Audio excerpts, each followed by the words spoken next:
चलो, तो स्टार्ट करते हैं आज का क्लास। तो आज अपना टॉपिक है माइक्रोब्स एंड ह्यूमन वेलफेयर। ठीक है। सो फर्स्ट ऑफ ऑल हम लोग कैसे पढ़ेंगे पहले बता दूं मैं। तो पहले हम लोग क्या करेंगे, क्लास नोट्स है ये इसी साल का है। तो क्लास नोट मैं ग्रुप में शेयर कर दूंगा, शेयर कर चुका हूँ मैं। ठीक है। और क्लास नोट में यहाँ समझाऊंगा। पास में एनसीईआरटी कुछ कुछ एनसीईआरटी की चीज़ें पढ़ेंगे। पैरेलल में साथ में चलता रहेगा दोनों। ठीक। और जहाँ जिसको डाउट आएगा, जब मैं पूछूंगा कि कोई डाउट है एक पेज कंप्लीट करने के बाद, तो अपना माइक ऑन करके आप मेरे से डाउट पूछ सकते हो। ठीक है। अभी माइक ऑफ रखना। ठीक। और बीच में इंटरफेयर नहीं करना है, कुछ बोलना नहीं है, डिस्टर्ब नहीं करना है। जो डिस्टर्ब करेगा उसको मैं बाहर कर दूंगा। यही कर सकता हूँ। तो यही है, स्टार्ट करते हैं। प्लीज़ ध्यान से सुनेंगे। जिसको जो डाउट होगा, जब मैं पूछूंगा डाउट है कुछ, तो पूछना, मैं बता दूंगा। ठीक है। इसके बाद भी अगर कोई डाउट होता है तो व्हाट्सअप कर सकते हो, या टेलीग्राम जो करना कर सकते हो। ठीक है। चलो स्टार्ट करते हैं। तो माइक्रोब्स एंड ह्यूमन वेलफेयर, ये क्लास 12 का टॉपिक है।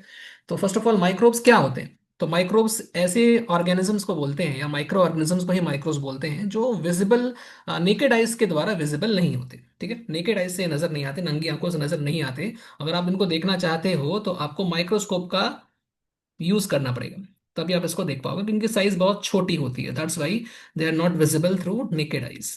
ठीक है।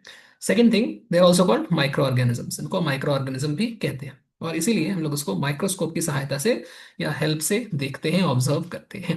ठीक।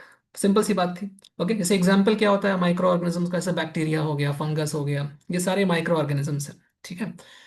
फंगस, सारे फंगस को माइक्रो ऑर्गेनिज्म नहीं बोलते, कुछ कुछ होता है, जैसे कि ईस्ट हो गया। जैसे वायरस भी माइक्रो ऑर्गेनिज्म के अंदर ही आता है वैसे तो, बट वायरस को थोड़ा सा एक स्पेशल केस दे रखा गया है। एनीवेज, उस पर हम लोग को चर्चा नहीं करनी है फिलहाल। आइए वापस चलते हैं। Microbes are colourless. इनका कोई कलरलेस, मतलब कोई कलर नहीं होता, ये कलरलेस होते हैं। और अगर आप इनको देखना चाहोगे और ये कलरलेस है, तो इनको देखने के लिए आपको स्टेन करना पड़ेगा। स्टेन करने का मतलब क्या है? स्टेन करने का मतलब हो जाता है यहाँ पर कि यहाँ पर इनको कलर देना पड़ रहा। ठीक है। जैसे मान लो, अगर मैं बोला ये एक बैक्टीरिया है, मान लो सपोज का ये बैक्टीरिया है। तो बैक्टीरिया अगर वाइट कलर का ही होगा और बैकग्राउंड भी वाइट है, तो नजर नहीं आएगा ना। तो इसीलिए मुझे इसको पहले कलर देना पड़ेगा, सो दैट ये बैकग्राउंड से डिफ्रेंशिएट किया जा सके या अलग दिखाई पड़े, तभी तो हम इसको देख पाएंगे। है ना। तो वो जो कलर देने की प्रोसेस है, उसको हम क्या बोलते हैं? स्टेनिंग बोलते हैं। ठीक। तो वही हम लोग यहाँ बात करें, स्टेन करना पड़ता है माइक्रो ऑर्गेनिज्म को। ठीक है। We have to provide colour. ठीक। एग्जाम्पल क्या है इसका? तो एग्जाम्पल है crystal violet, safranin, malachite green, ऐसे बहुत सारे स्टेन्स हैं जो कलर प्रोवाइड करते हैं सेल्स को या माइक्रो ऑर्गेनिजम्स को। ठीक है। चलो आगे बढ़ते हैं। इसे अपनी जानकारी के लिए, क्रिस्टल वॉयलेट का जो कलर होता है, तो वॉयलेट नाम यहाँ लिखा है, या डीप ब्लू कलर का भी आप बोल सकते हो। ठीक है। ऐसे सैफरानीन जो होता है रेडिश कलर का होता है। ठीक। रेडिश ऑरेंज भी हो सकता है, रेडिश रेड मान के चलो। मेलाकाइट ग्रीन में ग्रीन लिखा है, ग्रीन कलर का होता है। ओके। मेलाकाइट ग्रीन का प्रोसेस आप एंडोस्पोर की, एंडोस्पोर पढ़े हो? एंडोस्पोर पढ़े होगे प्रोटिस्टा में, या फंगस में पढ़े होगे, जो बायोलॉजिकल क्लासिफिकेशन चैप्टर में। ठीक है। तो वहां पर इसका काम आता है, हालांकि सब सिलेबस में उतना नहीं है, बस जान के रखो। ठीक। अब आगे बढ़ो। एनसीईआरटी कहती है कि माइक्रो ऑर्गेनिजम्स हर जगह पर दिखाई पड़ेंगे, हर जगह मिल मिल जाएंगे आपको। जैसे माइक्रोब्स आर फाउंड एवरीवेयर। जैसे कहाँ कहाँ मिलेगा? Example, in simple in harsh, कठिन हैबिटेट। ऐसे हैबिटेट, ऐसी जगह जहां पर जीना बहुत मुश्किल काम है, ऐसे जगह पर भी ये माइक्रो ऑर्गेनिज्म जिंदा रह सकते हैं। ठीक है। Even in side the bodies of other animals like parasites. जैसे कि पैरासाइट के रूप में अगर मैं बात करूं, माइक्रो ऑर्गेनिज्म पैरासाइट के रूप में जिंदा रह सकता है किसी और ऑर्गेनिज्म की बॉडी में, किसी और ऑर्गेनिज्म की बॉडी में। जैसे मान लो मैं बोल रहा हूँ राउंड वर्म। ठीक है। राउंड वर्म जो है वो इंसान के इंटेस्टाइन के अंदर रह सकता है। ठीक है। तो inside the bodies of other, तो दूसरे ऑर्गेनिजम्स की बॉडी के अंदर रह सकता है। Okay. Some examples of harsh habitat, जैसे कुछ एग्जांपल्स हैं यहाँ पर, जैसे कि थर्मल वेंट्स। ठीक है। गीजर का इस्तेमाल हम लोग करते हैं, उसके अंदर माइक्रो ऑर्गेनिज्म रह सकते हैं। जहाँ टेम्परेचर 100 डिग्री के आसपास भी जा सकता है। अलग अलग टाइप का गीजर होता है, सब में नहीं आता 100 डिग्री सेल्सियस। ठीक है। Deep inside the soil, soil के काफी अंदर तक ये हो सकता है। Deep under the snow, snow के अंदर। ठीक है। जहाँ पर बहुत मोटी बर्फ की चादर बिछी होती है, उसके अंदर भी माइक्रो ऑर्गेनिज्म जिंदा रह सकता है। ठीक है। हाई एसिडिक कंडीशंस में, जैसे कि आप पढ़े होंगे थर्मो एसिडोफाइल्स, नाम सुने होंगे, यहाँ एसिडोफाइल्स लिखा है। ठीक है। तो ये सब डिफरेंट टाइप के माइक्रो ऑर्गेनिजम्स जो अलग अलग टाइप के हैबिटेट में रहने के लिए अडेप्टेड होते हैं। ठीक है। अब सारे ऑर्गेनिज्म ऐसा नहीं है कि हर जगह ही रह लेंगे। जो ऑर्गेनिज्म हाई टेम्परेचर पे रह रहा है वो स्नो के अंदर नहीं रह पाएगा, तो स्नो वाला दूसरा होगा। ठीक है। हाई टेम्परेचर वाला दूसरा होगा, अलग अलग टाइप्स की वैरायटी होती है। ठीक है। But these micro organisms can survive in harsh habitat. Harsh habitat मतलब कठिन एनवायरनमेंट में जिंदा रह सकता है। Okay. Example of simple habitat, simple habitat में भी रह सकता है, ऐसा नहीं है कि हार्श में ही रहेगा हमेशा, हार्ड वाले में रहेगा, ऐसा कोई जरूरी नहीं है, सिंपल वाले में भी रह सकता है, जैसे सॉयल, एयर, वाटर। आप जहां बैठे हो उसको आपके आसपास करोड़ों माइक्रो ऑर्गेनिज्म्स हैं। ठीक है। इनफैक्ट हमारी बॉडी के अंदर ही बहुत सारे, बॉडी के सरफेस पर भी, हमारे फेस के ऊपर, हेयर में, बहुत हर जगह माइक्रो ऑर्गेनिज्म की कोई कमी नहीं है बॉडी के अंदर। ठीक है। तो पैरासाइट के रूप में भी रह सकता है, सिम्बायोटिक ऑर्गेनिज्म के रूप में भी रह सकते हैं। ठीक है। जैसे कि कुछ पैरासाइट का नाम आपने ह्यूमन हेल्थ एंड डिजीज में पढ़ा ही होगा, याद होगा आपको, जैसे मलेरियल पैरासाइट जो प्रोटोजोआ होता है। ठीक है। ऐसे ही राउंड वॉर्म का मैंने आपको एग्जांपल दे ही दिया। ठीक है। जैसे वुचरेरिया बैंक्रॉफ्टी फाइलेरियासिस करता है। ठीक है। तो ये सब पैरासाइट्स। ऐसे ही अगर छोटा मोटा पैरासाइट की बात करें, जैसे कि खटमल हो गया, बेड बग। ठीक है। ऐसी लीच, ब्लड सकिंग लीच, ऐसे पैरासाइट्स है। ठीक है। ओके। आगे बढ़ो। Kingdoms in which microbes are placed, ऐसे कौन से किंगडम्स हैं जिसके अंदर माइक्रो ऑर्गेनिज्म पाए जाते हैं? तो देखो, kingdom Monera, kingdom protista, kingdom fungi. तो किंगडम फंजाई में सारे ऑर्गेनिजम्स माइक्रोब्स नहीं होते। जैसे कि ईस्ट का एग्जांपल लिया गया। ईस्ट जो होता है, तो ईस्ट जो है ये एक यूनिसेलुलर ऑर्गेनिज्म है, and it can be taken as a microbe, इसको माइक्रोब बोल सकते हैं आप। ठीक है, माइक्रोब है भी ये। बट फंगा फंजाई के अंदर, किंगडम फंजाई के अंदर जितने भी माइक्रो ऑर्गेनिजम्स होते हैं, वो सब के सब, जितने भी ऑर्गेनिजम्स होते हैं वो सब के सब, सॉरी, जितने भी ऑर्गेनिजम्स होते हैं वो सब के सब माइक्रोब्स नहीं होते। मैं फिर से रिपीट कर रहा हूँ, प्लीज बोर्ड मतलब ये स्क्रीन पर कुछ लिखो मत, डिस्ट्रैक्शन हो रहा है। हाँ, तो क्या बोला था मैं? हाँ, ईस्ट इज यूनिसेलुलर। ईस्ट क्या है? फंगस के अंदर आता है। ठीक है। तो फंजाई, किंगडम फंजाई जो है ना, इस किंगडम के अंदर डिफरेंट टाइप के ऑर्गेनिजम्स हैं, उसमें से ईस्ट जो है ये कैसा है? ये है यूनिसेलुलर। बट एक चीज ध्यान देंगे कि किंगडम फंजाई के अंदर, किंगडम किंगडम दो बार लिखा मैंने, सॉरी, किंगडम फंजाई के अंदर और भी ऑर्गेनिजम्स होते हैं जो मल्टी सेलर होते हैं। इसका मतलब ये है कि किंगडम फंजाई में यूनिसेलर भी होता है और मल्टी सेलर भी होता है, दोनों होता है। ठीक है। तो हम ये नहीं कह सकते कि किंगडम फंजाई के अंदर हर, मतलब हर ऑर्गेनिज्म यूनिसेलर है, ऐसा नहीं बोल सकते। ठीक है। What is unicellular? यूनिसेलर का मतलब ऐसा ऑर्गेनिज्म जो सिंगल सेल से बना हो या जो माइक्रो ऑर्गेनिज्म हो, उसको हम यूनिसेलर बोल सकते हैं। बट ऐसा ऑर्गेनिज्म जो मल्टी सेलर है, उसको हम यूनिसेलर नहीं बोलेंगे, या फिर उसको हम माइक्रोब्स नहीं बोलेंगे। वो मल्टी सेलर, बहुत सारे सेल से बना है, उसके अंदर टिश्यूज हो सकती हैं। जैसे आपने एग्जांपल देखा होगा मशरूम का। तो मशरूम एक फंगस है, ये किंगडम फंजाई में आएगा, but it is made up of a number of cells, it is multi cellular. ठीक है। तो ये माइक्रोब का एग्जांपल नहीं है। मतलब किंगडम फंजाई में यूनिसेलर भी होते हैं, मतलब माइक्रोब्स भी होते हैं, और मल्टी सेलर भी होते हैं, दोनों होते हैं। तो ऐसे कौन से किंगडम हैं जिसके अंदर सिर्फ और सिर्फ यूनिसेलुलर माइक्रोस पाए जाए? तो उसका आंसर हो जाएगा आपका प्रोटिस्टा और मोनेरा। मोनेरा और प्रोटिस्टा किंगडम ऐसे किंगडम्स हैं जिनके अंदर सिर्फ और सिर्फ सिंगल सेल के ऑर्गेनिज्म पाए जाते हैं। ठीक है। और अगर मैं पूछूं कि माइक्रोब्स कहाँ कहाँ पर पाए जाते हैं, किस किस किंगडम के अंदर आपको माइक्रोब्स मिलेगा, तो माइक्रोब्स आपको मोनेरा प्रोटिस्टा में तो मिलेगा ही, और साथ ही साथ फंजाई में भी मिल जाएगा। बात समझ में आया? तो ये था पहला आपका पेज, फर्स्ट पेज। इसमें अगर आपको कोई भी डाउट है तो आप पूछ सकते हो, अगर डाउट नहीं है तो कुछ मत बोलो, आगे बढ़ जाऊंगा मैं। ठीक है। तो इसमें कोई डाउट है किसी को? ठीक है। तो देखो एनसीईआरटी क्या कहती है इसके बारे में, अगर डाउट होगा तो बोलना। ठीक है। तो एक बार एनसीईआरटी के बारे में देख लेते हैं फटाफट। देखो यहाँ पर ये लिखा है कि बिसाइड्स मैक्रोस्कोपिक, मैक्रोस्कोपिक का मतलब हो गया जो बड़े साइज के ऑर्गेनिजम्स है। ठीक है, उनको बोलते हैं मैक्रोस्कोपिक। तो मैक्रोस्कोपिक प्लांट्स और एनिमल्स के अलावा माइक्रोब्स भी मेजर कंपोनेंट है बायोलॉजिकल सिस्टम का। ठीक है। फिर यहाँ लिखा है क्लास 11 में आपने किंगडम, मोनेरा, प्रोटिस्टा ये सब पढ़ा होगा बायोलॉजिकल क्लासिफिकेशन में, इसके बारे में बात कर रही है। आपने डिफरेंट टाइप के किंगडम्स पढ़े होंगे। तो पूछ रहा है, do you remember which kingdoms among the living organisms contain micro organisms? ऐसे कौन कौन सा किंगडम है जिसमें माइक्रो ऑर्गेनिज्म होता है? तो इसका आंसर तीन होगा। क्या क्या होगा बताओ? एक होगा मोनेरा, एक होगा प्रोटिस्टा, और एक होगा फंजाई। ठीक है, kingdom Monera, kingdom Protista and kingdom fungi, इन तीनों के अंदर माइक्रोऑर्गेनिज्म होता है। फिर अगला सवाल एनसीईआरटी दागता है, क्या पूछता है NCERT? Which are the ones that are only microscopic? तो ऐसे कौन से किंगडम्स हैं जिसमें सिर्फ माइक्रोस्कोपिक है? तो इसका आंसर है मोनेरा और प्रोटिस्टा, क्योंकि फंजाई में तो माइक्रोस्कोपिक भी है और मल्टी सेलर भी है। ठीक है। तो यहाँ से ये फर्स्ट पैराग्राफ जो एनसीईआरटी है, देखो आगे देखो, माइक्रोब्स आर प्रेजेंट एवरीवेयर, कहाँ कहाँ मिलेगा ये मिलेगा सॉइल में, वाटर में, एयर में, इनसाइड और बॉडी, पैरासाइट की बात हमने की। ठीक है। And that of other animals and plants. ठीक। They are also present at even at sites where no other life forms could possibly exist, मतलब खतरनाक जगह पर भी ये पाया जा सकता है, हार्श एनवायरनमेंट में भी पाया जा सकता है, जैसे डीप इनसाइड द गीजर्स। ठीक है। अच्छा, और क्या है? Deep in the soil, under the layers of snow level, several metres thick, ठीक है, जो हम लोग डिस्कस किए सब वही सब लिखा हुआ है। और ये डाइवर्स होते हैं, वैरायटी होता है इसके अंदर, protozoa, bacteria, fungi, microscopic animal, plant, viruses. यहाँ बोल रहा है कि माइक्रोस्कोपिक एनिमल और प्लांट वायरसेस की बात करें, यहाँ भी बहुत लोग कंफ्यूज हो जाता है, ठीक है। ये मुझे सुनने मिलता है, इसलिए मैं एक बार डिस्कस कर दे रहा हूँ उसको भी। यहाँ पर माइक्रोस्कोपिक एनिमल की बात नहीं कर रहा, ठीक है। दिमाग खोल कर पढ़ेंगे। माइक्रोस्कोपिक एनिमल का बात नहीं कर रहा। It is talking about microscopic animal virus and microscopic plant virus. एक सेंटेंस में लिखा हुआ है ना, कॉम्प्लेक्स सेंटेंस। ये किसकी बात कर रहा है? ये वायरस की बात कर रहा है। जो माइक्रोस्कोपिक वायरस है, जो प्लांट और एनिमल की बॉडी के अंदर रहता है, उसको हम बोलते हैं माइक्रोस्कोपिक प्लांट और एनिमल वायरस। बात समझ में आ गया? आगे देखो, वायरॉइड्स हो गए। वायरॉइड्स का मतलब क्या हो गया? वायरस के जैसा, जो आपने पढ़ा होगा बायोलॉजिकल किंगडम में, वायरॉइड्स में क्या होता है? वायरॉइड्स याद करो, वायरस के जैसा होता है, बट उसके पास प्रोटीन कोट नहीं होता है, सिर्फ प्रायंस होते हैं।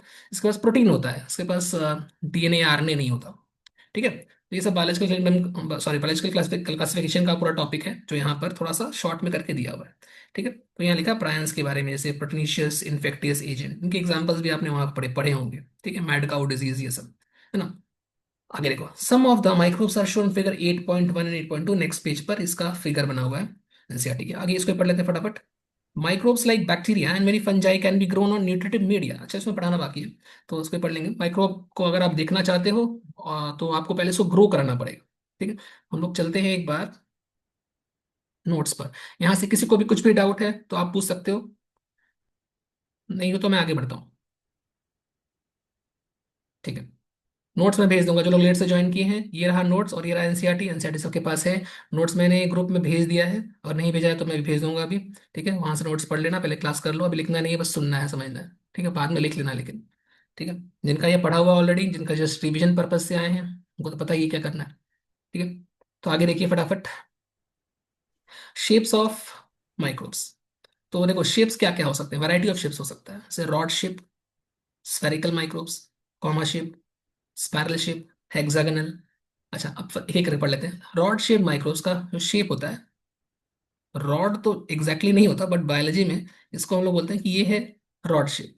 अब इसको थोड़ा छोटा बनाते हैं, तो ऐसे वाले को भी हम रॉड बोल देते हैं, ठीक है। इसको रॉड बायोलॉजी में बोला जाता है, हालांकि फिजिक्स की भाषा में ये रॉड नहीं है, ठीक है, बट बोलते हैं, ठीक है। तो इसके क्या एग्जाम्पल्स हैं आपको ध्यान रखने हैं, जैसे कि बैसिलस।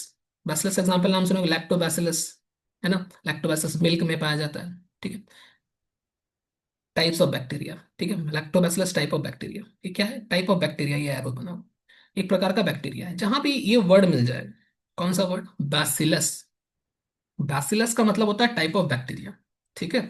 लैक्टो मतलब क्या हो गया? मिल्क से कनेक्टेड। तो वो बैक्टीरिया जो मिल्क के अंदर पाया जाता है, दैट इज कॉल्ड लैक्टोबैसिलस, ठीक है। ऐसे ही स्फेरिकल माइक्रोब्स क्या होगा? स्फेरिकल मतलब गोल, है ना, इस तरह का, इस तरह का, इस शेप का जो होगा, ठीक है, स्फीयर के शेप का जो होगा, उसको बोलेंगे स्फेरिकल, या ग्लोबुलर भी बोल सकते हो। तो कोकाई या कॉकस, ये शब्द जहां भी आपको मिल जाए, ठीक है, जैसे जेनेटिक्स में आपने पढ़ा होगा, ठीक है, कोकाई या कॉकस, तो वहां पर स्ट्रेप्टोकॉकस, न्यूमोकॉकस, डिप्लोकॉकस, बहुत सारे कॉकस, स्टेफाइलोकॉकस, सब कॉकस है, ठीक। ये है स्फेरिकल माइक्रोब्स। ऐसे ही कॉमा शेप, कॉमा शेप मतलब कॉमा के आकार का, इस तरह। तो विब्रियो कॉलरी, कॉलरा डिजीज करता है, ठीक है। ऐसे ही स्पाइरल शेप, इस तरह का, स्पाइरल, स्पाइरलिना, ठीक है। ऐसे ही हेक्सागोनल माइक्रोब्स, हेक्सागन के शेप का, इस तरह से, साइक्लोहेक्सेन, पढ़े हो गया ऑर्गेनिक केमिस्ट्री में, ठीक है। तो इस तरह का, तो इसे एग्जाम्पल्स नाम याद करना है, ठीक है, सब याद करने वाली चीज है। आगे देखो, इसके एग्जाम्पल एनसीईआरटी ने दे रखी है, याद रखना होगा आपको। एडेनो वायरस, और ये जो एडेनो वायरस है, ये रेस्पिरेटरी प्रॉब्लम करता है, ठीक है। और ये मतलब जो रेस्पिरेटरी ट्रैक्ट है अपना, उसको इन्फेक्ट करता है, ठीक। और ये मतलब सांस लेने में दिक्कत होती है, इसको याद रखो बस, ठीक। ऐसे ही hexagonal with spikes and tail, spikes भी होगा, टेल्स भी होगा, टेल भी होगा इसका। तो ये देखो, ये जो पैटर्न आपको यहाँ पे एक स्ट्रक्चर बना हुआ है, ठीक है, ये रहा। ये है आपका टोबैको मोजाइक वायरस, T4 फाज। दोनों के दोनों क्या है? Hexagonal with spike and tail, ठीक है। अच्छा, अब इसके अलावा नोट में कुछ लिखा हुआ है, उसको पढ़िए, क्या लिखा है? Some bacteria may contain flagella, कुछ बैक्टीरिया के पास फ्लैजिला भी हो सकता है। एग्जाम्पल, बैसिलस, जैसे बैसिलस, जैसे बैक्टीरिया मान लो, ये देखो ध्यान से, ये बैक्टीरिया है। अब इस बैक्टीरिया के किसी भी साइड में से, यहाँ पर मान लो मैं बना दिया, इस तरह का स्ट्रक्चर है, इसको बोलते हैं फ्लैजिला। फ्लैजिला के बारे में आपने पढ़ा होगा, फ्लैजिला लोकोमोटरी स्ट्रक्चर हो सकता है, जो इसको मूवमेंट करने में हेल्प करेगा, ठीक है। अब ये फ्लैजिला गुच्छे के रूप में भी हो सकता है, आपने बॉटनी में पढ़ा होगा, ठीक है, अगेन बायोलॉजिकल क्लासिफिकेशन में। तो जो लोग नहीं पढ़े हैं, कोशिश करूंगा मैं यहाँ पे पढ़ा दूंगा बाद में। फिलहाल अभी जो अपना जो अपना टॉपिक है बस उसको पहले उसको कवर किया जाएगा, बाद में उसको भी कवर कर लेंगे। ठीक है, तो ये अलग अलग पैटर्न में हो सकता है। हमें अभी वो काम नहीं है कि क्या क्या पैटर्न, क्या क्या नाम होता है। ठीक है, बस याद रखो कि बैक्टीरिया के पास फ्लैजेला हो सकता है, अभी इस चैप्टर में इतना ही पढ़। ठीक है, सम फंजाई में फॉर्म एंडोस्पोर। मैंने कुछ देर पहले आपको एंडोस्पोर मेलाकाइट ग्रेन की बात की थी। ठीक है, एंडोस्पोर्स क्या होते हैं? कुछ स्पोर लाइक स्ट्रक्चर्स होते हैं या स्पोर्स जो होते हैं जो सेल के अंदर बनते हैं। ठीक है, ऐसे स्पोर्स, जैसे मान लो सेल है और उसके अंदर स्पोर बन रहा है। स्पोर क्या होता है? Unit of asexual reproduction. ठीक है, ये स्पोर से नए माइक्रो ऑर्गेनिजम्स जन्म ले सकते हैं। ठीक है, ये एसेक्सुअल रिप्रोडक्शन का एक यूनिट होता है, बोल सकते हो उससे रिप्रोडक्शन होता है। हमारी बॉडी में ऐसा स्पोर्स नहीं होता। ठीक है, हम लोग की बॉडी में गैमेट्स प्रोडक्शन होता है, तो सेक्सुअल रिप्रोडक्शन होता है। जिसमें ए सेक्सुअल रिप्रोडक्शन होता है, जैसे मान लो फंगस के अंदर है, तो वहां पर स्पोर्स बनते हैं। अगेन ये जब आप प्लांट किंगडम में पढ़े होगे, वहां भी कुछ कुछ स्पोर्स आपने स्टडी किया होगा, और जब बायोलॉजिकल क्लासिफिकेशन पढ़ा होगा तो वहां फंजाई के अंदर आपने स्पोर्स पढ़े होंगे। उन्हीं स्पोर्स की बात करें, उसमें से एक स्पेशल टाइप का स्पोर होता है जिसका नाम है एंडोस्पोर। और वो फंगस, कुछ फंगस के द्वारा बनाया जाता है। Some fungi may form endospores. Endospores, okay. Endospore provide the fungus resistance against heat and desiccation. What is desiccation? Desiccation मतलब एक्सेस मॉइस्ट हीट। ठीक है, बहुत ज्यादा heat along with moisture. Moisture और हीट दोनों का मिक्सचर जब हम किसी सेल के ऊपर डालते हैं तो वो सेल फट सकता है, बर्स्ट कर सकता है, या रप्चर हो सकता है। ठीक है, कोई कुछ बोल रहा है क्या? म्यूट कर लो यार, जब पूछेंगे तो बताना, ठीक है। रुको। हाँ, तो endospores provide the fungus resistance against heat and desiccation. तो ये एंडोस्पोर इस फंगस को बचा रहा है इसी हीट और डेसिकेशन से। ठीक है, तो यही था। आगे बढ़ जाओ। तो वही एंडोस्पोर का एक फोटो है जो एनसीईआरटी ने बना रखा है। तो यहाँ देखो, एक फ्लैजिलेटेड माइक्रोब आपको दिख रहा है, बैक्टीरिया, और एक रहा है एंडोस्पोर। तो पहले इसको एक बार देख लीजिए फटाफट, फिर वापस आते हैं इस पर एनसीईआरटी पे। चलिए, तो फर्स्ट पेज हमने डिस्कस कर लिया था। सेकंड पेज पे जाइए। अगर कोई लेट से ज्वाइन किया है तो मैं इस सेशन को रिकॉर्ड कर रहा हूँ, मैं अभी यूट्यूब में डाल दूंगा, यूट्यूब से भी देख सकते हो। ठीक है, तो ये देखो यहाँ पे वैरायटी ऑफ फोटोज यहाँ पर आपको दिख रहा है। तो ये देखो यहाँ पर, ये है रॉड शेप। ठीक है, ये है रॉड शेप। ठीक है, ये है कोकाई या कॉकस। ठीक है, ये रहा हेक्सागोनल विद स्पाइक्स, जो टी टोबैको मोजाइक वायरस और T4 की हम बात कर रहे थे। ठीक है, ये है एडेनो वायरस। ये पहचानना आना चाहिए, क्वेश्चन आ सकता है। ओके, ऐसे ही नीचे देखो जूम्ड इमेजेस हैं, जैसे ये देखो यहाँ पर, ये रहा रॉड शेप फ्लैजेला के साथ। ठीक, और यहाँ देखो ये है टीएमवी का zoomed, कितना टाइम्स मैग्नीफाई किया गया, यहाँ लिखा होगा। ये देखो TMV magnified about 1 lakh to 1.5 lakh. ठीक है, टाइम्स, एक्स माने टाइम्स। ठीक है, तो ये सब है। नीचे एक और फोटो मिलेगा आपको एंडोस्पोर का, नीचे करते हो, रुको। हाँ, तो इसको भी समझाना बाकी, ये क्या है बताता हूँ, रुको। ये देखो, ये रहा एंडोस्पोर। तो ये फंगस का कॉलोनी है, उसके अंदर में जो पार्ट आपको दिख रहा है, दिस इज एंडोस्पोर, जो इसको बचाता है। ठीक है, और ये हीट और डेसिकेशन से बचाता है, ये सब है। अब ये जो पूरा का पूरा आपको स्ट्रक्चर दिख रहा है, ये वाला इस तरफ वाला, ये क्या है? तो ना, ये पेट्री डिश है, ग्लास से बना हुआ, पेट्री प्लेट भी बोल सकते हैं आप इसको।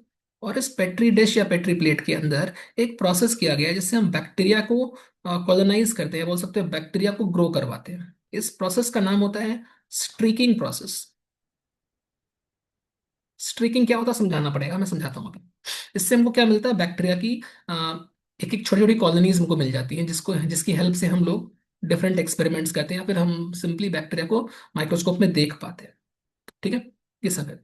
तो ये था एनसीईआरटी का सेकेंड पेज, ये अभी कवर हो गया है। अब अगर किसी को डाउट है यहाँ तक तो आप पूछ सकते हैं, नहीं है तो आगे बढ़ेंगे।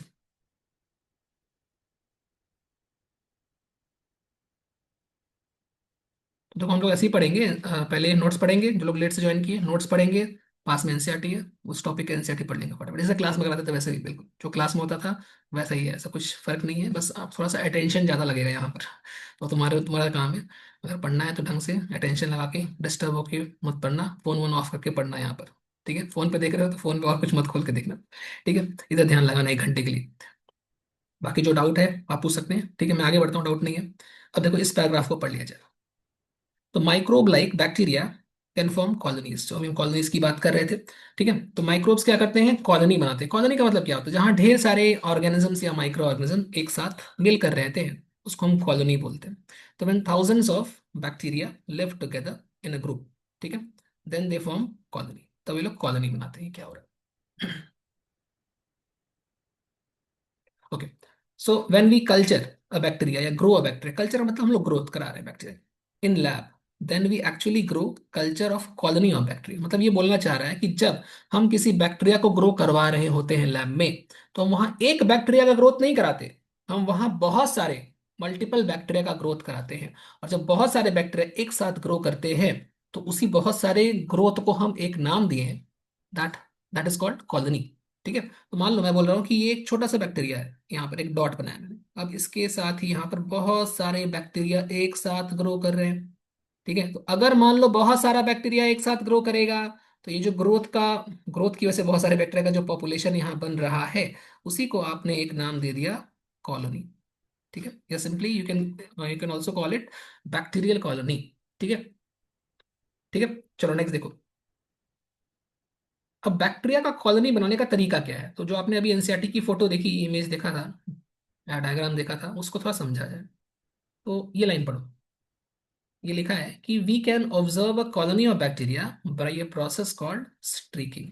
स्ट्रीकिंग, हम लोग एक प्रोसेस करेंगे जिसका नाम स्ट्रीकिंग है, और स्ट्रीकिंग की हेल्प से हम लोग बैक्टीरिया को की कॉलोनी को ऑब्जर्व कर सकते हैं, देख सकते हैं। Now what is streaking?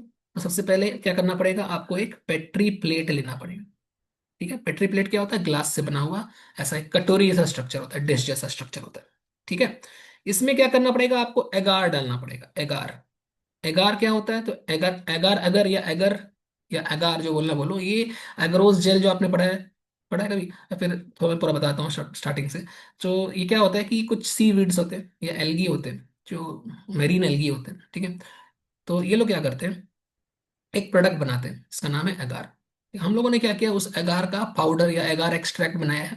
ठीक है, पाउडर बनाया है, पाउडर के रूप में, और उसको पानी में घोलते हैं जब हम लोग एगार को, तो वो semi solid jelly like structure बनाता है। ठीक है, तो एगार प्लस वाटर जब मिक्स करिएगा, तो you will get jelly like structure. ठीक है, और ये जेली लाइक स्ट्रक्चर है, इस पर बैक्टीरिया बड़े आराम से ग्रो कर सकता है, अगर इसके अंदर हम लोग न्यूट्रिशन डाल दें। अगर मैं इसके अंदर न्यूट्रिशन डाल दूं, न्यूट्रिशन मतलब क्या, जैसे आप इस न्यूट्रिशन के अंदर ग्लूकोज डाल सकते हैं। ठीक है, प्रोटीन, अमाइनो एसिड डाल सकते हैं। ठीक, फैट डाल सकते हैं, वाइटामिन डाल सकते हैं, हॉर्मोन्स डाल सकते हैं, सब कुछ। ठीक है, तो जब इस एगर के साथ आप न्यूट्रिशन डाल दोगे, पानी मतलब एगर में पानी डालोगे तो वो जम जाएगा, जली जैसा हो जाएगा, न्यूट्रिशन भी डाल दोगे उसके अंदर, तो इससे जो पूरा का पूरा सेटअप बनता है, उसको हम बोलते हैं न्यूट्रिएंट मीडिया। क्या बोलते हैं? न्यूट्रिएंट मीडिया या मीडियम। मीडियम बोल सकते हैं, मीडियम, मीडियम सिंगल हो जाएगा, मीडिया प्लूरल हो जाएगा। ठीक है, तो न्यूट्रिएंट मीडियम बन गया। अब इस न्यूट्रिएंट मीडियम में बहुत सारा न्यूट्रिशन है, जिस न्यूट्रिशन को यूज करके बैक्टीरिया आराम से ग्रो कर सकता है।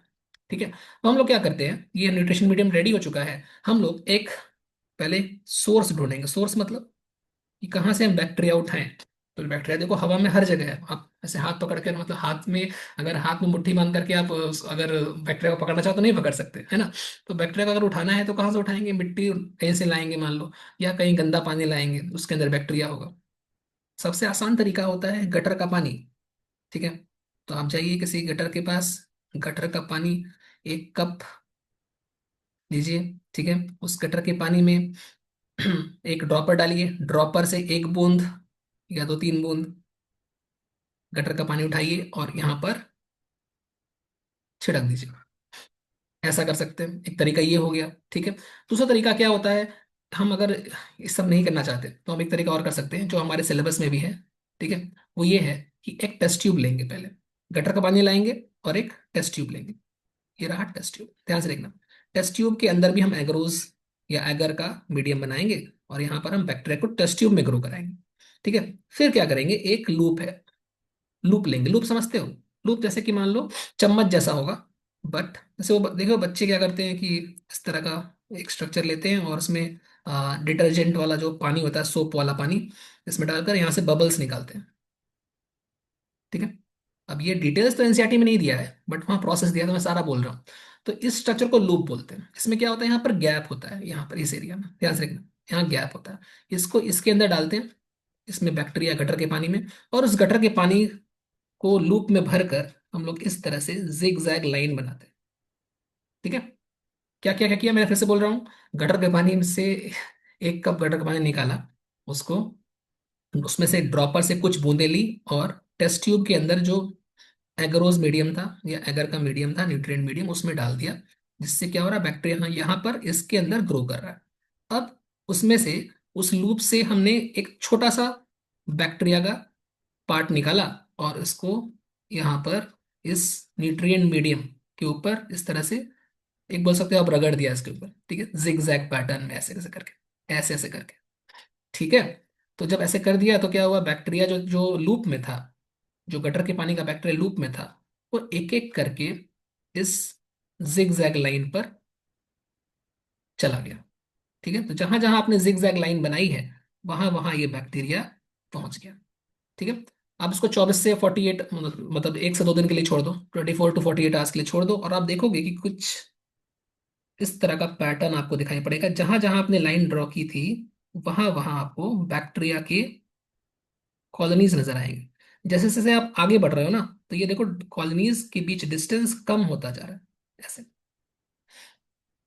ठीक है। तो यही चीज यहाँ पर एनसीईआरटी ने बनाई है। हालांकि एनसीईआरटी का जो डायग्राम है उतना अच्छा नहीं है, बट फिर भी ये क्या है, ये समझाने के लिए मैंने इतना कुछ आपको बताया कि एग्जैक्टली कैसे होता है स्ट्रिकिंग। कोई लोड हो रहा है। ठीक है, तो ये लोड नहीं हो पा रहा, छोड़ दो, अभी समझ गए होगे ये स्ट्रिकिंग है। तो यहाँ पर बैक्टीरिया का जो फोटो यहाँ पे बना होगा आपके एनसीईआरटी में, आप देख लेना वहां से। ठीक है, मैं आगे बढ़ रहा हूँ। यही स्ट्रिकिंग है। स्ट्रिकिंग से करते क्या है, इससे हम बैक्टीरिया का आइसोलेटेड कॉलोनी निकालते हैं। इसे यहाँ देखो क्या लिखा है, isolated bacterial colony. What is isolated? Isolated माने अकेला। अकेला बैक्टीरियल कॉलोनी आपको इजिली विजिबल हो जाएगा। ठीक है। वही सारी चीजें यहाँ पर लिखी हुई हैं, देखो यहाँ ये लाइन पढ़ो। Streaking is done to obtain isolated bacterial colonies. Okay, चलो इतना ही काफी, इतना ही समझना है।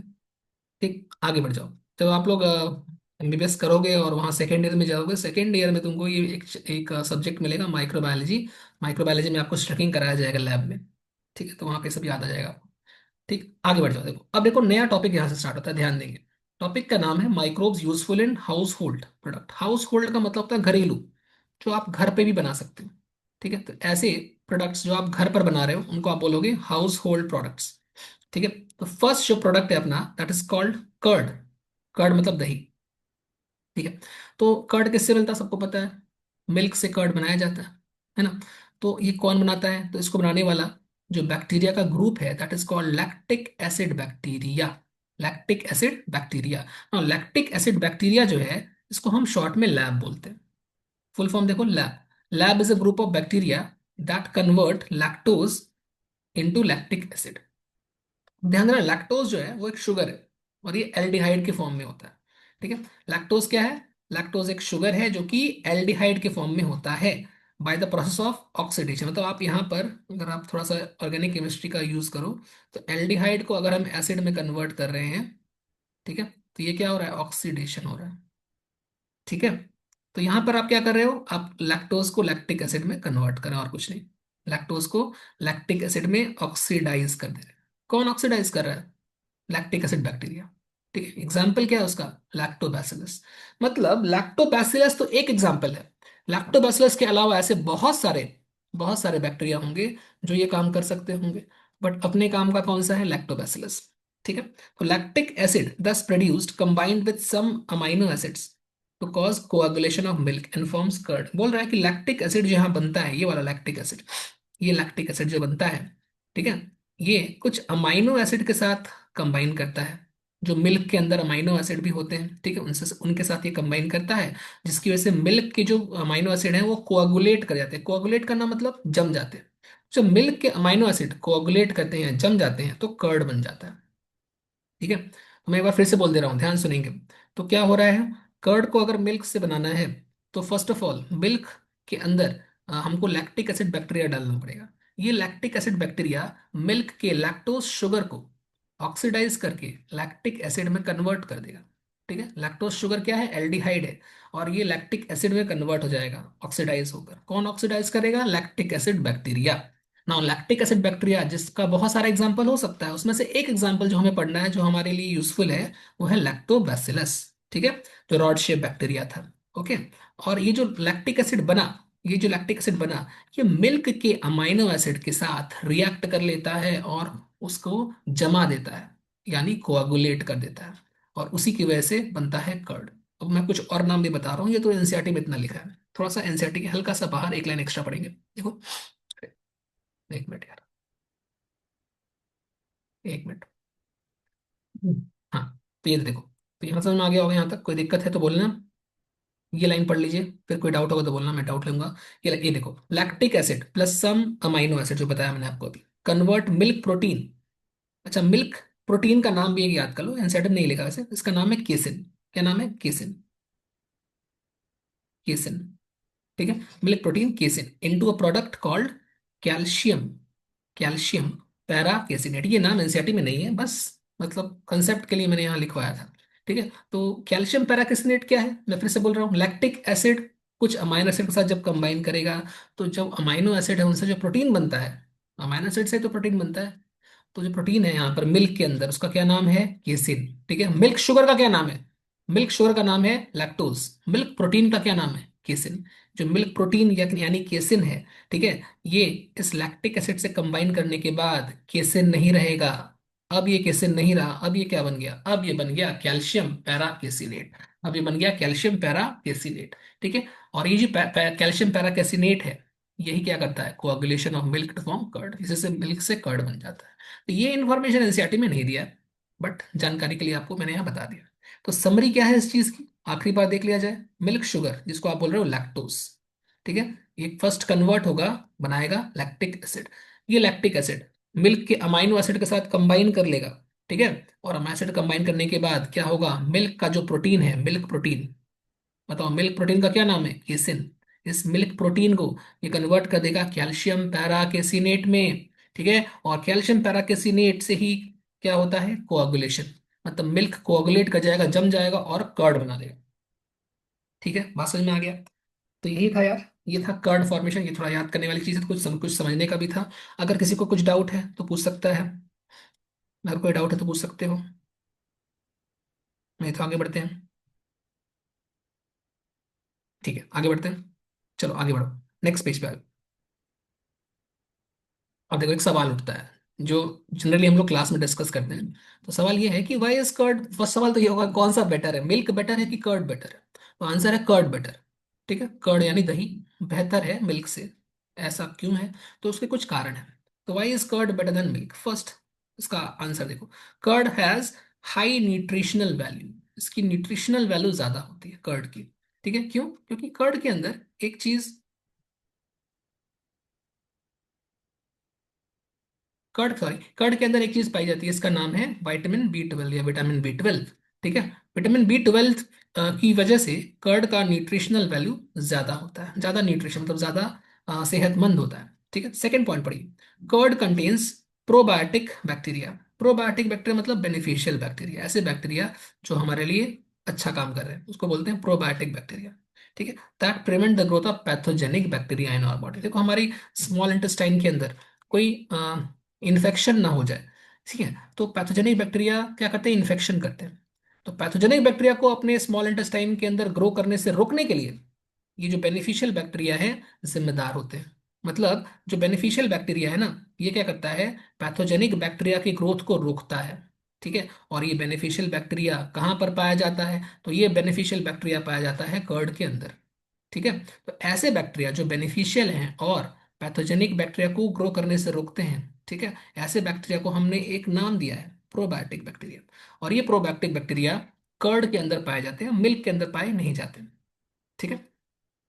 पॉइंट नंबर 3 देखो, curd can be given to those people who can not digest milk. तो ऐसा भी देखा गया है कि बहुत सारे लोग ऐसे हैं जो मिल्क को प्रॉपरली डाइजेस्ट नहीं कर पाते, ठीक है, पचा नहीं पाते। तो ऐसे लोगों को न्यूट्रिशन तो जरूरत पड़ेगी ही, मिल्क की, मिल्क वो पचा नहीं पा रहे हैं। तो उनके लिए एक ऑप्शन है कि आप मिल्क मत खाओ, आप क्या खाओ?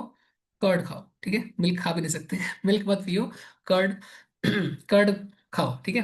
तो कर्ड को मतलब कर्ड को खाते हैं ताकि, मतलब मिल्क मिल्क तो पचा नहीं पा रहे हैं, तो कर्ड खाएंगे ताकि न्यूट्रिशन मिलता रहे, ठीक है। अच्छा, ऐसे लोग जो लैक्टोज यानी मिल्क को नहीं पचा पाते, उनको एक नाम दिया गया है लैक्टोज इंटॉलरेंट, ठीक है। ऐसे लोगों को क्या बोलते हैं? Lactose intolerant. अच्छा, वही लिखा है कि because curd is already partially digested. अब इसका कारण ये है ना कि कर्ड जो ऑलरेडी, कर्ड जो है, जो दही है वो ऑलरेडी डाइजेस्टेड है। कैसे डाइजेस्टेड है, किसने डाइजेस्ट किया है? तो आंसर है कि जो बैक्टीरिया है लैक्टोबैसिलस, वो ऑलरेडी मिल्क को खा के पचा चुका है। ठीक है, बैक्टीरिया ने मिल्क को पचा दिया है एक तरह से। ठीक है, मिल्क के प्रोटीन को खा के उसको पैराकैसिनेट में कन्वर्ट कर दिया है। मतलब जो खाया पिया बचा कुचा कुछ जो भी चीज़ है वही कर्ड है। ठीक है, तो डाइजेस्ट करने के बाद जो चीज़ वो छोड़ दिया है वही कर्ड है। एक मिनट। ओके, तो वही कर्ड है और इसीलिए वो ऑलरेडी पार्शली डाइजेस्टेड है। ये लाइन देखो, पार्शली डाइजेस्टेड, दैट्स वाई इसको अब्जॉर्ब करना आसान है। तो ऐसे लोग जो मिल्क को अब्जॉर्ब या डाइजेस्ट नहीं कर पा रहे हैं उनके लिए बेहतर विकल्प क्या है, ऑप्शन क्या है? उनके लिए ऑप्शन ये है कि वो लोग कर्ड का सेवन करें। ठीक है, तो ये लाइन, ये मतलब ये तीनों लाइन समझ में आ गई? इसमें कोई डाउट है आप लोग किसी को तो बताएं। यहाँ पे होता है कर्ड खत्म, कोई डाउट है किसी को? ये small amount of curd is used as inoculum. तो वो इनोकुलम क्या होता है? तो इनोकुलम अभी आगे मिलेगा हम लोग को। इनोकुलम क्या होता है मैं थोड़ा सा बता देता हूँ। यार बोर्ड मतलब स्क्रीन पर लिखो नहीं, ठीक है, बस सुनना है तुमको। इनोकुलम, इनोकुलम क्या होता है? तो इनोकुलम का मतलब होता है जोरन। अब जोरन या जोरन, तो ये क्या होता है? जैसे कि एक चम्मच दही मैंने निकाल के रख लिया और उससे उसको हम लोग नेक्स्ट डे दही बनाने के लिए मिल्क में दोबारा डाल दे रहे हैं। जैसे मान लो मैंने दही बनाई या खरीद के लाया मैं दही, और उसमें से एक चम्मच साफ सुथरा रख दिया था। ठीक, और उसके बाद रात को क्या किया, जो मिल्क है उसमें वो चम्मच, एक चम्मच दही या थोड़ा सा आधा चम्मच दही डाल दिया। ठीक है, अगले दिन क्या देखेंगे, वो जो दही है, सॉरी, वो जो मिल्क है वो दही बन गया है। तो यहाँ पर जो एक चम्मच हमने निकाल के रखा था दही को, जिससे हमने नेक्स्ट साइकिल का दही बनाया है, ठीक है, नेक्स्ट डे डे का जो मिल्क कन्वर्ट होके कर्ड बना है, वो किसकी वजह से बना है? वो इस स्मॉल अमाउंट ऑफ दही से बना है। तो स्मॉल अमाउंट ऑफ जो दही है उसे हम क्या बोलते हैं? इनोकुलम या जोरन। ठीक है, तो जोरन अभी आएगा जब आप लोग वो पढ़ेंगे, वाटर ट्रीटमेंट। ठीक है, कुल मिला के मुझे 3 क्लास लगेगा इस चैप्टर में, तो आखिरी क्लास जो होगा उसमें जहाँ तक है हम लोग पढ़ेंगे, या सेकंड क्लास में पढ़ सकते हैं। ठीक है, तो यहाँ से कोई कोई को डाउट, किसी को कोई डाउट है? कार्ड कंप्लीट हो चुका है? नहीं है? ओके, तो एक बार एनसीईआरटी पढ़ लेते हैं फटाफट। इधर आओ।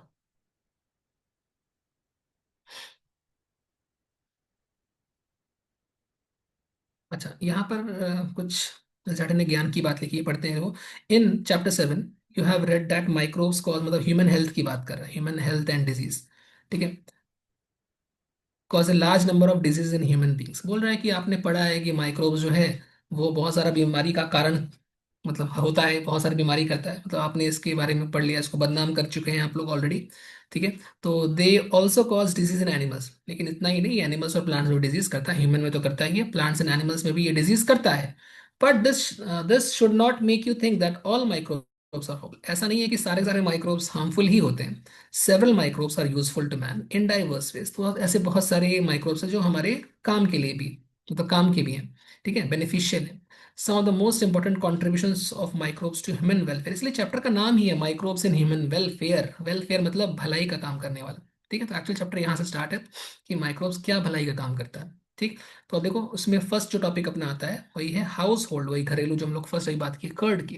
तो हम लोग घर में इसको बना सकते हैं, इसके लिए हमको इंडस्ट्री बनाने की कोई जरूरत नहीं पड़ी, फैक्ट्री बनाने की जरूरत नहीं पड़ेगी आपको, ना लैब बनाने की जरूरत पड़ेगी, घर में ही दही बन जाएगा, है ना? तो फर्स्ट पैराग्राफ पढ़ा जाए फटाफट यहाँ से लेकर यहाँ तक। You would be surprised to know that we use microbes or products derived from them every day। हम लोग, तुम आश्चर्यचकित रह जाओगे, सरप्राइज रह जाओगे कि आप क्या करते हो, माइक्रोब्स का या उनका जो प्रोडक्ट है उसका इस्तेमाल डेली या डेली लाइफ में आप करते हो, एवरीडे लाइफ में। ठीक है, a common example is the production of curd from milk. Curd का एग्जाम्पल आप जानते ही हो, जैसे कौन बनाता है? ऐसे microorganism such as lactobacillus and others. ठीक है, यहाँ बोल देखो, इस यहाँ पे क्या बोल रहा है कि लैक्टोबैसिलस तो एक एग्जांपल हुआ, इसके अलावा और भी हैं। ठीक है, बहुत सारे हैं। तो लैक्टोबैसिलस और उसके ऐसे और बहुत सारे जो माइक्रो ऑर्गेनिज्म है, सबको मिला जुलाकर एक ग्रुप बनाया गया है, उस ग्रुप का नाम है लैक्टिक एसिड बैक्टीरिया। याद रखना, जब कहीं भी बैक्टीरिया वर्ड लिखा हो तो ये प्लूरल है, मतलब बहुत सारी चीज की बात हो रही है, बहुत सारे बैक्टीरिया हैं। जब सिंगल की बात होगी तो बैक्टीरियम होगा। ठीक है, यहाँ बैक्टीरिया लिखा है, मतलब ग्रुप का बात हो रहा है। ठीक है, आगे देखो, grow in milk and convert it to curd, मतलब लैक्टिक एसिड बैक्टीरिया जो है ये मिल्क के अंदर ग्रो करता है और उस मिल्क को कन्वर्ट करता है कर्ड में। During growth lactic acid bacteria produce acids. कौन सा एसिड? Lactic acid. ठीक है, lactic acid that coagulate and partially digest the milk protein. देखो प्रोटीन का बात किया है बट उसका नाम नहीं लिखा है, तो प्रोटीन क्या नाम था? केसिन। ठीक है, और उसको कोआगुलेट कर दिया है। कैसे? कैल्शियम, हम लोग नोट्स में इसको कवर किए हैं, पैरा केसिनेट। ठीक है, इसी से कोagulation होता है, और ये कोagulate जब हो जाएगा तो कर्ड बन जाएगा। ठीक है, और ये जो स्मॉल अमाउंट ऑफ कर्ड है इसको ऐड कर सकते हैं हम लोग, हाँ, इनोकुलम के रूप में या स्टार्टर के रूप में या जूरन के रूप में, जिसके अंदर मिलियंस ऑफ, लाखों लैक्टिक एसिड बैक्टीरिया होते हैं। ठीक है, और एक बात ये तो सबको पता होता है कि इसके लिए एक डेफिनेट या सुटेबल टेम्परेचर चाहिए। ठीक है, ज़्यादा ठंडा ज़्यादा गर्म अगर मिल्क रहेगा तो ये बैक्टीरिया ग्रो नहीं करेगा, कर्ड नहीं बनेगा। ठीक है, और एक बात है कि इसमें हम लोग पढ़ चुके थे कि इसमें विटामिन B12 की मात्रा अधिक होती है, दैट्स वाई इसकी न्यूट्रिशनल क्वालिटी बेटर होती है मिल्क के कंपैरिजन से। ठीक है, इन आवर स्टमक टू, इसके अलावा ये क्या करता है हमारे स्टमक में या इंटेस्टाइन में जाकर, ये चेकिंग करता है। चेकिंग करना मतलब कंट्रोल करना। बायो में अगर कहीं चेकिंग लिखा हुआ है तो कंट्रोलिंग की बात हो रही है। ठीक है, कंट्रोलिंग डिजीज कॉजिंग माइक्रोब्स। तो ये डिजीज कॉज करने वाला माइक्रोब्स का ग्रोथ को रोकता है, इनहिबिट करता है, कंट्रोल करता है, चेक करता है। ठीक है, ये हो गया कर्ड का कहानी खत्म। कोई डाउट है किसी को? कोई डाउट है किसी को कुछ भी? ठीक है, तो आगे बढ़ते हैं। अब डोसा और इडली, डोसा सांभर इनकी बात करते हैं यार। तो डोसा इडली कहाँ है? हाँ, फर्मेंटेड प्रोडक्ट्स। सेकंड नंबर है फर्मेंटेड प्रोडक्ट्स। तो number one dosa and idli. तो फटाफट पढ़ा जाए इसको भी। तो they are made by fermentation of dough. Dough क्या होता है यार? तो डो का मतलब यहाँ पर से अलग अलग केसेस में अलग अलग डो का यूज किया जाता है। जैसे फिलहाल डोसा और इडली अगर हमको बनाना है तो उसके जो डो का इस्तेमाल करेंगे वो है चावल और उड़द की दाल। इनको पीस करके, पहले तो उसको पहले हमको पानी में, हाँ, भिगाना पड़ेगा। ठीक है, तो चावल और उड़द को भिगा कर रख देंगे ओवरनाइट, या 2 दिन के लिए भी रख सकते हो। ठीक है, ताकि इसका फर्मेंटेशन हो। फिर उसको पीस दिया जाएगा, पीस करके इसका मिक्सचर बनाएंगे, पेस्ट को मिक्सचर के रूप में यूज करेंगे, और उससे क्या करेंगे? डोसा इडली बनाएंगे और खाएंगे। ठीक है, तो ये सब है। तो as a result of fermentation, fermentation क्या होता है? देखो फर्मेंटेशन एक प्रकार का ऐसा प्रोसेस है जिससे चीजें सड़ती हैं। ठीक है, रॉटनिंग होती है, सड़ती हैं चीजें, और जब सड़ती हैं तो CO2 गैस निकलता है। तो याद रखना, फर्मेंटेशन जब भी होगा तो फर्मेंटेशन की वजह से CO2 गैसेस इवॉल्व, और एंड जो कॉम्प्लेक्स सब्सटेंसेस हैं, कॉम्प्लेक्स सब्सटेंसेस ब्रेक करके सिंपल हो जाते हैं। तो ये ब्रेक डाउन का प्रोसेस एक प्रकार का बोल सकते हो, एनारोबिक रेस्पिरेशन से कनेक्टेड है। ठीक है, तो कॉम्प्लेक्स टू सिंपल सब्सटेंसेस बनते हैं, पहली बात आपको ये ध्यान रखनी है। और दूसरी बात, इसमें CO2 गैस भी बाई प्रोडक्ट के रूप में बनता है और निकल जाता है। जब CO2 निकलता है, ठीक है, बड़ा इंपॉर्टेंट चीज है, जब CO2 निकलता है तो इसके निकलने से, मान लो ये डो है, ध्यान से रखेंगे, ये डो है, यहाँ से CO2 बन रहा है इसके अंदर। ठीक है, ये डो है, यहाँ से CO2 निकल रहा है। CO2 निकल रहा है ना, तो छोटे छोटे छेद बन जाते हैं, देखो इन्हीं छोटे छोटे छेद के थ्रू CO2 बाहर पास कर जाता है। ठीक है, तो ये छोटे छोटे छेद बन रहे हैं, इससे क्या होता है, ये जो पूरा का पूरा स्ट्रक्चर है ये सॉफ्ट हो जाता है, सॉफ्टनेस आ जाती है। ठीक है, तो आपने ऐसा जो पोर्स है या छेद है, छोटे छोटे छेद हैं, ऐसा आपने डोसा इडली में देखा होगा। ठीक है, इडली में खासकर काफी प्रोमिनेंट होता है, ब्रेड में आपने देखा होगा।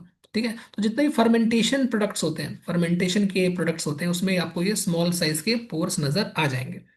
ठीक है, तो वही सब लिखा है यहाँ पर, पफ्ड अप या वेरी सॉफ्ट अपियरेंस दिखाई पड़ेगा। ठीक, fermentation is caused by bacteria in dosa and idli. Bacteria के द्वारा फर्मेंटेशन होता है, कहीं कहीं पर फर्मेंटेशन ईस्ट के द्वारा यानी फंगस के द्वारा भी होता है, जैसे कि ब्रेड के केस में होता है।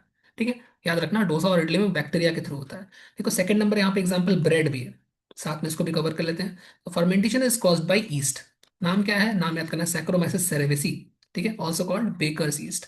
आगे आप पढ़ोगे नेक्स्ट क्लास में कि सैक्रोमाइसिस सेरेवेसी का इस्तेमाल ब्रूइंग इंडस्ट्री यानी अल्कोहल मेकिंग इंडस्ट्री में भी करते हैं, दैट्स वाई इसका एक और नाम भी है, ब्रूअर्स ईस्ट। ठीक है, फिलहाल तो अभी बेकिंग में काम कर रहे हैं इसलिए इसको बोलते हैं बेकर्स ईस्ट। बेकिंग करना मतलब ब्रेड बनाना या केक बनाना। ठीक है, तो डोसा इडली हो गया। हाँ, कुछ बोलना है बोलो। ओके, तो डोसा इडली हो गया, ब्रेड हो गया। ठीक है, अब क्या खाना आगे देखो नेक्स्ट। एक मिनट यार, हाँ, टॉडी पीना। तो टॉडी क्या है? देखो ताड़ी जो होता है उसी को टॉडी बोलते हैं, तो toddy. Toddy is a traditional drink of south India, ये एनसीईआरटी ने ऐसा लिख रखा है। शायद एनसीईआरटी के जो ऑथर थे जिन्होंने ये लिखा था वो साउथ इंडियन थे। नॉर्थ इंडिया में भी तोड़ी का इस्तेमाल होता है, ऐसा नहीं है कि नॉर्थ इंडिया में नहीं होता, नॉर्थ इंडिया में भी होता है। ठीक है। और ये कैसे बनता है, ताड़ के पेड़, पाम ट्री से बनता है। ठीक है, फर्मेंटेशन ऑफ सैप। ठीक है। तो ये हो गया टॉडी, इसका भी याद कर लेना। और देखो चीज, चीज के बारे में दो दो तरह की चीज है। तो चीज बहुत टाइप्स के होते हैं, 10-12 टाइप्स की चीज होते हैं, बट एनसीईआरटी के हिसाब से जो दो एग्जाम्पल, आपको दो एग्जाम्पल याद करने हैं। दो एग्जाम्पल क्या क्या है, first is Swiss cheese and second is rock forty चीज। ठीक है, rock forty, rock forty. Okay. Swiss cheese जो है ना, ये कौन सा बैक्टीरिया फर्मेंटेशन करता है इसका, तो इसका नाम याद करना, प्रोपिनियो बैक्टीरियम शर्मानी। यहाँ पर ये बी कैपिटल नहीं होगा, स्मॉल होगा। प्रोपिनियो बैक्टीरियम शर्मानी। ठीक है, शर्मानी, स्मॉल एस। ओके। अच्छा, और इससे देखो लार्ज होल्स बनते हैं। तो अगर आपने किसी टॉम एंड जेरी का कार्टून आता था पहले, उसमें ये दिखाता था मोस्टली, ये अब उतना नहीं दिखता ऐसा चीज, इसमें बहुत बड़े होल्स होते हैं ऐसे करके। तो अगर आपने कहीं ऐसा देखा हो तो आप कनेक्ट कर सकते हैं। ठीक है, तो ये है बड़े बड़े होल्स चीज के अंदर पाए जाते हैं। ठीक। क्यों होल्स क्यों बनते हैं, CO2 निकालने के लिए, सॉफ्ट होता है। ठीक, रॉक फॉर्टी चीज जो है सेमी सॉलिड होता है, और ये एक फंगस के द्वारा बनता है, that is called Penicillium rock forty. Rock forty का स्पेलिंग में आर जो है ना, ये स्मॉल होगा फिर से, क्योंकि स्पीशीज नेम है। ठीक है। तो ये था अलग अलग फर्मेंटेशन प्रोडक्ट, और भी एक होगा शायद, देखो नेक्स्ट देखो। अच्छा, इनोकुलम के बारे में यहाँ लिखा हुआ है। ठीक है, इनोकुलम तो पढ़ चुका ऑलरेडी, ये स्टार्टर का काम करता है, जोड़ने का काम करता है, starting agent, contains millions of microbes required fermentation, इस पढ़ चुके हैं। Adult temperature is also important. ठीक है। और देखो सम अदर फर्मेंटेशन प्रोडक्ट क्या क्या हो जाएंगे, जैसे कुछ और भी है, देखो BSF याद कर लेना। जैसे कि bamboo shoots, fermented bamboo shoots. और क्या है, फर्मेंटेड सोया, ये सोया लिखा, फर्मेंटेड सोया। और फर्मेंटेड फिश। ठीक है। तो जैसे फर्मेंटेड बैम्बू शूट जो होता है वो झारखंड के ट्राइबल इलाकों में खासकर मिलता है। फर्मेंटेड फिश वेस्ट बंगाल में मिलता है। ठीक है। सोया जो होता है वो पता नहीं कहाँ मिलता है, इंडिया में मिलता है कहीं। ठीक है, तो ये डिफरेंट टाइप के प्रोडक्ट्स हैं, आपको याद रखने हैं कि इनका भी फर्मेंटेशन होता है, BSF। ठीक है। तो अभी आज हम लोग हाउस होल्ड तक ही रखेंगे, एक बार एनसीईआरटी पढ़ लेते हैं इसका, और ऑफ करेंगे, और नहीं कराएंगे, ज़्यादा हो जाएगा। ठीक है, तो एनसीईआरटी खोलते हैं यार फटाफट। हम्म, इसको पढ़ा जाए, देखो ध्यान से। अच्छा, पहले इसमें कोई डाउट है किसी को, जो मैंने अभी तक पढ़ाया है इसमें, नोट से कोई डाउट है? तो ठीक है, मैं एक बार एनसीईआरटी खोल रहा हूँ, देखो। The dough which is used for making food such as dosa and idli is also fermented by bacteria, भी फर्मेंटेड होता है बैक्टीरिया के थ्रू। ठीक है। The puffed up appearance of dough is, puffed मतलब वही सॉफ्ट हो जाता है, उसमें छेद होते हैं बहुत सारे, सॉफ्ट एंड पोरस बोल सकते हो, पोरस मतलब जिसमें बहुत सारे पोर्स हो। Appearance of dough is due to production of CO2 gas.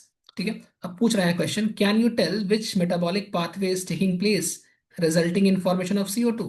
तो तुम बता सकते हो कौन सा प्रोसेस चल रहा है, तो आंसर ये फर्मेंटेशन नाम का प्रोसेस चल रहा है। ठीक है। Where do you where do you think the bacteria for these fermentations come from, आसपास के एनवायरनमेंट में प्रेजेंट है यार। ठीक है। आगे देखो, similarly the dough which is used for making bread is fermented by using baker's yeast saccharomyces cerevisiae. ठीक, तो ब्रेड के लिए दूसरा फर्मेंटेशन का याद रखना है। आगे देखो, number of traditional drinks and foods are also made by fermentation by the microbes. तो ड्रिंक्स का एग्जांपल जैसे टॉडी हो गया, traditional drink of some parts of southern India is made by fermenting sap from, कहाँ से मिलता है, palm tree, ताड़ के पेड़ से ताड़े निकलता है, टॉडी बोल रहा है उसी को। ठीक है। Microbes are also use to ferment, इसके अलावा fermentation of fish, soybean and bamboo shoots. ठीक है, इससे अचार बनाता है, बम्बू शूट का अचार बनता है। ठीक है, फिश का भी अचार बनता है यार, सोयाबीन का भी कुछ बनता है अचार जैसा ही। आगे देखो, चीज is one of the oldest, अभी ये लाइन याद रखना है आपको, चीज is one of the oldest food items in which microbes were use, मतलब चीज का इस्तेमाल लंबे समय से चल रहा है, पुराना है ये। ठीक है।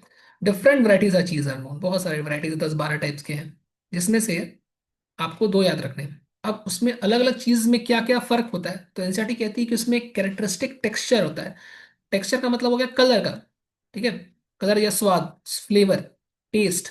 ठीक है, उसकी सुगंध, महक, सब अलग अलग टाइप के होते हैं, आप उससे पहचान सकते हैं। जो लोग चीज का व्यापार करते हैं उनको पता है कि अलग अलग टाइप का क्या क्या होता है। तो कलर मतलब टेक्सचर, फ्लेवर, टेस्ट, ये सब। स्मेल, ये सब अलग अलग होता है। The specificity coming from the microbe, जो अब ये डिपेंड करेगा कि किस माइक्रोब से कौन सा चीज बन रहा है। जैसा माइक्रोब्स वैसा उसका कलर, वैसा उसका स्मेल, उसका टेस्ट, एक्सेट्रा। ठीक है, दो एग्जांपल आपने पढ़े। ठीक है, for example large holes in Swiss cheese, Swiss cheese का एग्जांपल दिया। जो कौन बना रहा था? प्रोपेनिबैक्टीरियम शर्मानी। ठीक है, उसमें CO2 रिलीज होने की वजह से बड़े बड़े साइज के उसमें पोर्स बन जाते हैं, छेद बन जाते हैं। ठीक है, ऐसी रॉकफोर्ट चीज है जो फंगस के द्वारा बन रहा था, पेनिसिलियम के द्वारा, पेनिसिलियम रॉकफोर्टी। और राइपेंट मतलब बनाया जाता, पकाया जाता है उसको, बना पका नहीं रहे, मतलब बना रहे हैं उसको। ठीक है, by growing a specific fungi on them. ठीक है, which gives them a particular flavour. बस यही था। तो यहाँ तक हमने यहाँ कवर कर लिया आज। ठीक है, नेक्स्ट क्लास हम लोग स्टार्ट करेंगे फर्मेंटेशन के बारे में, मतलब सॉरी, इंडस्ट्रियल प्रोडक्शन के फर्मेंटेशन के बारे में। वहां पर हम एंटीबायोटिक और अल्कोहल की बात करेंगे। ठीक है, तो अभी कुछ पूछना है किसी को, अभी जो पढ़ा है अभी तक पूरे क्लास का? कोई डाउट किसी को कुछ भी है, पूछ सकते हो। नेक्स्ट क्लास कब होगा मैं बता दूंगा ग्रुप में आपको। ठीक है,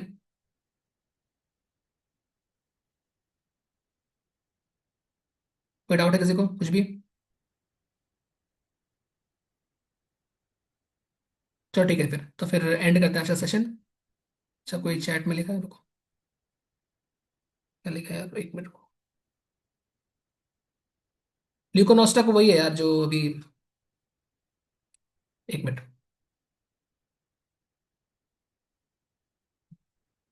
एक मिनट।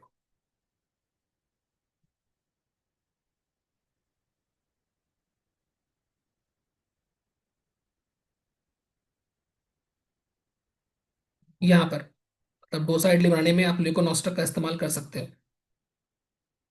मॉर्निंग वाली क्लास में मैंने लिखवाया था ल्यूकोनोस्टा, एनसीईआरटी में नहीं दिया है। ठीक है, और कोई डाउट किसी को? कॉस्मोपॉलिटन का मतलब होता है जो हर जगह रहता हो। मतलब जैसे हम लोग पढ़े ना, microbes can be present everywhere, उसका जो हैबिटेट है वो हर जगह है। मतलब deep inside the soil, deep inside the snow, यहाँ तक कि गर्म पानी में, ठीक है, ठंडे वातावरण में, बॉडी के अंदर, बॉडी के बाहर, हर जगह, एवरीवेयर, जो हर जगह रहता है उसको बोलते हैं कॉस्मोपॉलिटन। ठीक है, और कोई डाउट किसी को? चलो ठीक है, तो देखो क्या करना है। जो लोग अभी पहली बार क्लास किए हैं, ठीक है, वो लोग क्या करेंगे? पहली बात तो नोट्स में भेज दे रहा हूँ, या भेजा हुआ है ऑलरेडी। नोट्स को ढंग से पढ़ लेना, उसको लिख लेना। जो लोग के पास नोट लिखा है, अच्छी बात है, इसके पास नहीं लिखा, प्रॉपरली जैसे आप क्लास में नोट्स लिखते हो वैसे लिखोगे। नोट्स लिख लो पूरा अच्छे से। ठीक, अगर डाउट आए व्हाट्सअप कर दो मेरे को, मैं बता दूंगा। मैं कितनी बार बोल चुका हूँ, बता दूंगा। ठीक है, और उसके बाद एनसीईआरटी पढ़ लेना। जैसे आज मैंने पढ़ा है एनसीईआरटी लाइन बाय लाइन, वैसे ही प्रॉपरली पढ़ लेना। ठीक है, नेक्स्ट क्लास और लंबा खींचेंगे। पहला दिन था बहुत लोगों का, इसलिए मैं अभी ऑफ कर रहा हूँ 1 घंटे में। नेक्स्ट क्लास सवा घंटा या 1.5 घंटा खींचेंगे हम लोग। ठीक है, चलो फिर ऑफ करता हूँ मैं। और कुछ पूछना है किसी को? आखिरी बार पूछ रहा हूँ मैं। चलो ठीक है, तो thank you, bye bye, good night.